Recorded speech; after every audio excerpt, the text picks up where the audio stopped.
Então a gente fala que quando você dirige publicidade para criança, não interessa essa publicidade de brócolis, de tênis, de produto da Hello Kitty, ela é abusiva, ilegal e antiética.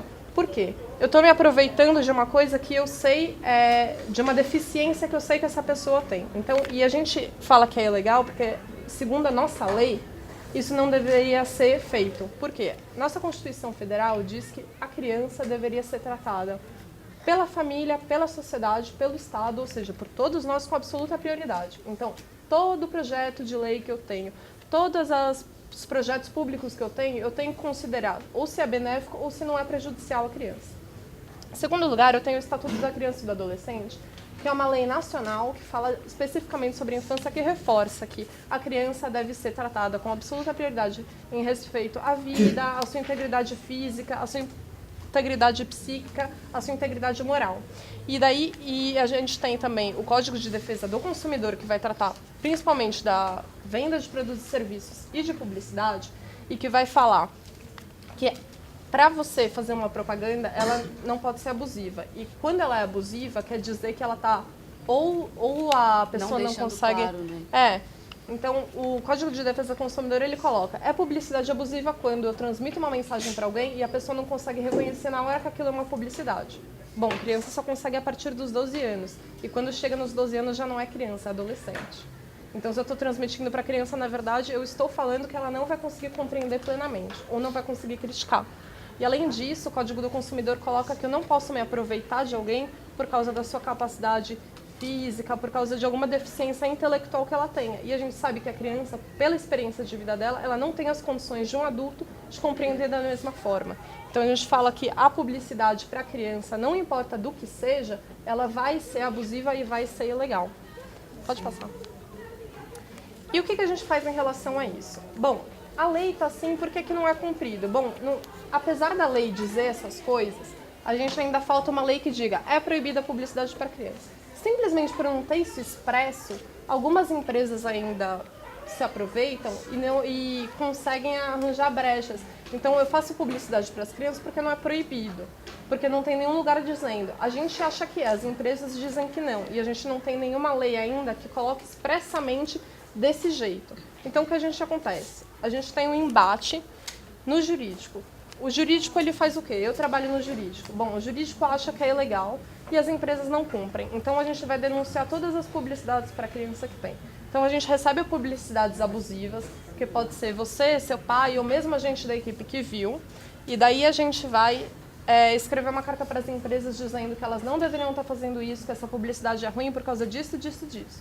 A empresa olhou, não cumpriu, a gente vai mandar isso para algum órgão público. Então, a gente vai mandar para um PROCON, a gente vai mandar para o Ministério Público e o Ministério Público ou o PROCON, eles vão cuidar de fazer uma ação contra essas empresas proibindo. Recentemente, a gente teve uma multa contra a McDonald's por causa de publicidade do McLanche Feliz de R$3 milhões. Eles ainda estão discutindo na justiça, mas para vocês terem um pouco noção de quais são os resultados que a gente consegue isso. Em alguns casos, as publicidades param de ser mostradas, em outros casos, as empresas ganham multa, e isso é uma forma da gente restringir as ações das empresas. A gente tem também uma área de advocacy, que também é uma das resultados que vocês podem ver. A área de advocacy faz o quê? Ela conversa com gestores públicos, ela conversa com deputados, prefeitos, Câmara Legislativa, e eles fazem ações para fazer projetos de leis novos que expressem que é proibida a publicidade para criança ou que restringam propagandas muito abusivas de alimentos com alto teor de gordura. E esse é um exemplo de uma ação que fizeram na Câmara dos Deputados, foram lá com faixas, pedir para os deputados fazerem leis que restringam a publicidade para criança. E daí a Renata ela vai falar um pouco da nossa área de mobilização no Criança e Consumo.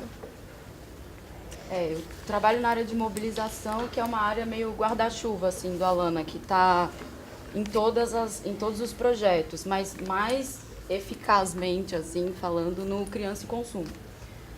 Por que o Alana resolveu investir nesse filme, né? A gente tinha feito antes o Criança Alma do Negócio, que é da mesma diretora, e naquele filme eles perceberam, eu digo, assim, as pessoas que fizeram o filme, né? Que havia essa brecha desse tema, que é a obesidade infantil, que acabou não sendo contemplada totalmente ou da maneira adequada só naquele filme. E isso tinha ficado muito marcante para eles. Então, eles decidiram fazer um filme justamente para abranger essa abordagem. A área de mobilização, quando a gente fala mobilização, a gente pensa o quê?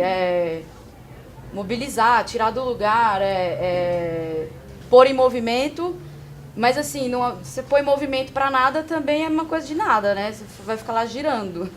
Mas agora você tem que ter um objetivo, então a área de mobilização é justamente mobilizar para um objetivo comum. Nesse caso do MAP, muitas organizações e especialistas, Secretaria Estadual de Educação, tiveram contato com esse filme e chegaram para a gente com essa demanda se sentiram tocados, se sentiram representados por aquele filme e se sentindo meio culpado, assim, tipo, o que fazer, né? Como a gente pode se unir nesse objetivo comum. E aí uma coisa que a gente fez foi disponibilizar o filme inteiramente de graça, né, na internet. A gente acredita que a circulação desse conhecimento precisa acontecer. E assim, na imprensa tradicional, né, não se tem abertura para se tratar mais profundamente de um tema. Então você não tem abertura disso na TV, então você precisa ir para a linguagem cinematográfica. Como a Cíntia tinha falado no começo, o filme, ele, como um documentário, né, ele é feito de fragmentos da realidade, ele não é uma realidade por si só. E, além disso, tem vocês que vão estar vendo o filme e todas as outras pessoas que vão ver ou já viram o filme e que vão ter as suas próprias impressões e que vão trazer aquilo ali para o seu próprio contexto, né?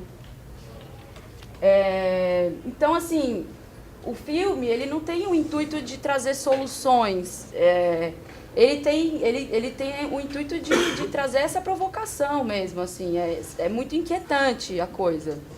Essa área da infância é uma coisa muito polêmica, né? A gente entra em questões muito, muito sérias. O que a gente tem visto, assim, na prática, porque, assim, uma coisa que a gente faz é justamente, por exemplo, essa parceria que a gente fez com o Brazuca, de tentar levar o filme para os lugares onde ele não vai, onde ele não tem acesso. E o filme tem dado muita legitimidade, assim, para esse debate. Ele tem sido uma referência, assim, talvez porque ninguém nunca tenha feito um filme sobre isso, então ele acaba virando uma referência, mas não quer dizer que ele traz ali todos os pontos que existem sobre esse assunto, né?